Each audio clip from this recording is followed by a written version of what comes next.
The इस्लामियत के मोअज़्ज़िज़ दोस्तों, मैं हूं असगर अली और आप तमाम देखने और सुनने वालों को अस्सलामु अलैकुम। नाज़रीन, मशहूर अमरीकी टीवी चैनल के कार्टून जिनका नाम सिम्पसन है, इनके बारे में आप में से बहुत से लोग जानते होंगे कि सिम्पसन कार्टून्स की गई पेशगोइयाँ कैसे दुरुस्त साबित हो रही हैं। आज की इस वीडियो में हम भी आपको सिम्पसन कार्टून की गई 2 पेशन गोइयों का जायज़ा बताएंगे और देखेंगे कि कैसे कार्टून्स की आड़ लेकर पूरा मंसूबा पूरा करने वाली यहूदी कौम ने गज़ा में जंग के शोले भड़काए हैं। इसके पीछे इनका असल मकसद क्या है? नाज़रीन, सिम्पसन कार्टून्स अमरीकी टीवी हिस्ट्री में बड़ा नुमायां मुकाम रखता है और इसके साथ साथ इन कार्टून्स में दिखाए गए बहुत सारे सीन्स हकीकी ज़िंदगी में रूनुमा हो चुके हैं। और हैरत की बात यह है कि जो सीन्स हकीकी ज़िंदगी में पेश आए हैं वो कार्टून्स के दिखाए गए सीन्स बिल्कुल मुताबिकत रखते हैं और इनमें ज़रा भी फ़र्क नहीं है। सिम्पसन कार्टून में जहां और बहुत सारी चीज़ें दिखाई गई हैं, वहां पे आपको एक वीडियो में ये भी देख सकते हैं कि सिम्पसन कार्टून का मेन कैरेक्टर जिसका नाम उमर था, वो किसी भी खुदा को ना मानने वाला एक बड़ा आवारा मिजाज और नॉन सीरियस किस्म का आदमी था और मज़ाहिब का मजाक भी उड़ाया पाया जाता था। और इसने जब एक बार ऐसा किया तो उससे एक चर्च के पादरी अपने साथ फ़लस्तीन यानी यरूशलेम ले गया और वहाँ पे उसने देखा कि ये जगह मुसलमानों, ईसाइयों और यहूदियों के लिए एक जैसी अहमियत की हामिल है। इससे इसका दिल बड़ा घबराया और इसने चाहा कि वो इन लोगों को छोड़कर भाग जाए क्योंकि वो ज़हनी तौर पर किसी खुदा को नहीं मानता था। तो जब उसने वहाँ से भागने की कोशिश की तो दिखाया गया कि पर्दा गैब से उस पर कुछ इल्हाम हुआ और वो जो किसी खुदा को नहीं मानता था वो खुद लोगों का मसीहा बन गया और उसे अरबों के लिबास में दिखाया गया है और ये दिखाया गया है कि वो अब मुसलमानों, यहूदियों और ईसाइयों को एक झंडे के नीचे इकट्ठा कर रहा है और इनको एक नए मज़हब की दावत दे रहा है। ये मज़हब तीनों मज़ाहिब को यकजा कर देने के लिए मुफीद है। अब आप देखें कि इस कार्टून सीरीज़ के यहूदी राइटर ने किस चालाकी से आने वाले झूठे और कज़्ज़ाब मसीहा, जिसका नाम हमारी अहादीस में दज्जाल यानी झूठा लिया जाता है, इसे कितनी मक्कारी से एक मुत्तकी आदमी बनाकर पेश करने की कोशिश की। कहीं भी इन निशानियों का जिक्र नहीं किया गया जो इस झूठे इंसान में पाए जाएंगे और किस तरह से पूरी दुनिया के लोगों के जहनों को एक नए मज़हब को कबूल करने के लिए तैयार किया गया है। इससे आप यहूदी कौम के शातिराना और मक्कारी से भरपूर फितरत का अंदाज़ा लगा सकते हैं कि ये खबासत में किस हद तक आगे चले जाते हैं। मज़ीद ये कि इस कार्टून सीरीज़ में जहाँ तीसरी जंग अजीम का मंजर दिखाया गया, वहाँ पे तीसरी जंग अजीम के चैन ऑफ इवेंट्स यानी वो वाक़यात जो तीसरी जंग अजीम का सबब बने, इनके अंदर ये दिखाया गया कि यरूशलेम के इलाके यानी मौजूदा फ़लस्तीन के इलाके में बगावत फूट पड़ी है और इस बगावत में ये दिखाया गया है कि मुसलमानों ने जानबूझकर यहूदियों को तंग किया,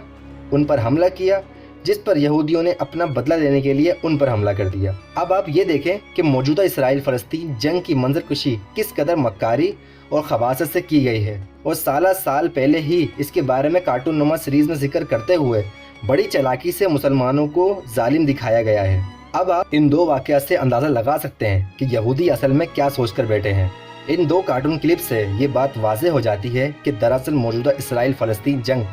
खुद इसराइल ने जानबूझकर भड़काई है, वरना इससे पहले भी हमास इसराइल पर रॉकेट दागती रहती है, लेकिन इसराइल की तरफ से इतना वहशियाना इक़दाम कभी भी देखने में नहीं आया और इस बार हमास ने हमला किया तो इस पर इसराइल ने एकदम इस कदर जारहाना हिकमत अमली अपना ली कि इस वक्त अमली तौर पर गज़ा के 35 से 40 लाख मजलूम फ़लस्तीनी एक छोटी सी पट्टी में महसूर होकर रह गए हैं, जिनके पास खाना, पानी, बिजली, राशन, यहाँ तक कि कोई तिब्बी सहूलत भी मौजूद नहीं है और पूरा गज़ा इस वक्त मलबे के किसी बड़े ढेर का मंजर पेश कर रहा है। और इस सब की पेशगोई यहूदी एक कार्टून सीरीज़ में से 25 साल कबल कर चुके हैं, यानी इससे साफ जाहिर है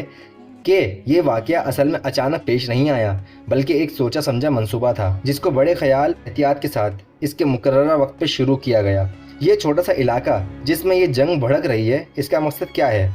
इसका मकसद वो कार्टून सीरीज़ में दिखा चुके हैं कि तीसरी आलमी जंग की वजह बनने वाली बड़ी वजूहात में एक ये जंग होगी, यानी वो इस हवाले से भी दुनिया भर के लोगों के जहनों को तैयार कर चुके हैं कि ये जंग ही पूरी दुनिया को तीसरी जंग अजीम की तरफ लेकर जाएगी। अब अगर हम मामले का एक और पहलू देखें तो हमें समझ में आता है कि इसराइल इस सारी मनसूबाबंदी में अकेला नहीं है, बल्कि इसराइल की यहूदी लॉबी जो अमेरिका में शदीद असर रसूख रखती हैं और इनके पास बेशुमार वसाइल हैं, वो भी पूरी तरह से इसराइल की पुश पे खड़ी है। अब आप देखें कि गुज़िश्ता चंद दिनों में अमरीकी तैयारा बरदार जहाज़ों के बेड़े जो तादाद में 11 हैं, इनमें से 5 तैयारा बरदार बहरी बेड़ों के मशरिक़ वस्ता के इलाके में गज़ा ज़मीनी ऑपरेशन शुरू करने से पहले ही अमेरिका पूरी तरह से इस इलाके के गिर्द हिसार बनाकर खड़ा हो गया है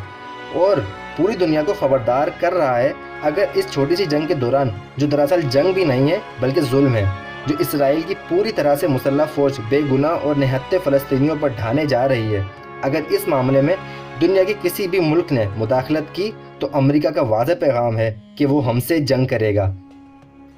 اب آپ جانتے ہیں کہ بحری بیڑوں میں ایٹمی ہتھیار بھی موجود ہوں گے۔ اگر خدا نخواستہ کوئی ایسی چپلش ہو گئی کہ اس جنگ کے دوران شام و عراق میں مسلمان مجاہدین نے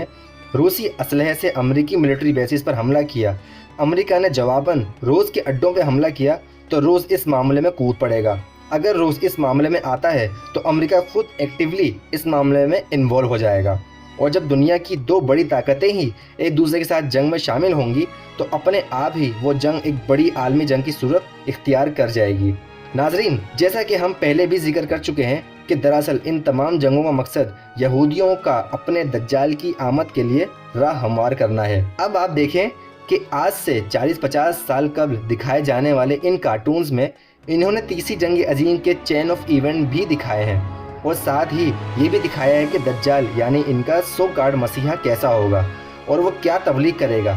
یعنی وہ اس کے لیے راہ ہموار کر رہے ہیں۔ اس سے صاف ظاہر ہے کہ یہودیوں کا پورا ارادہ عقیدہ ہے کہ اس جنگ کے دوران دجال ظاہر ہوگا اور وہ تیسری جنگ عظیم کو مزید بھڑکائے گا، آخرکار پوری دنیا پہ یہودیوں کے غلبے کا باعث بنے گا۔ اس میں کوئی دو رائے نہیں کہ سمپسنز کارٹون کا اسکرپٹ رائٹر دراصل ایک یہودی ہی تھا، اور اس نے پورے پلان کو پڑھا اور اس پلان کو اس نے کارٹون سیریز کا نام دیا اور پوری دنیا کے ذہنوں کو اس کے مطابق تیار کرنے کی کوشش کی۔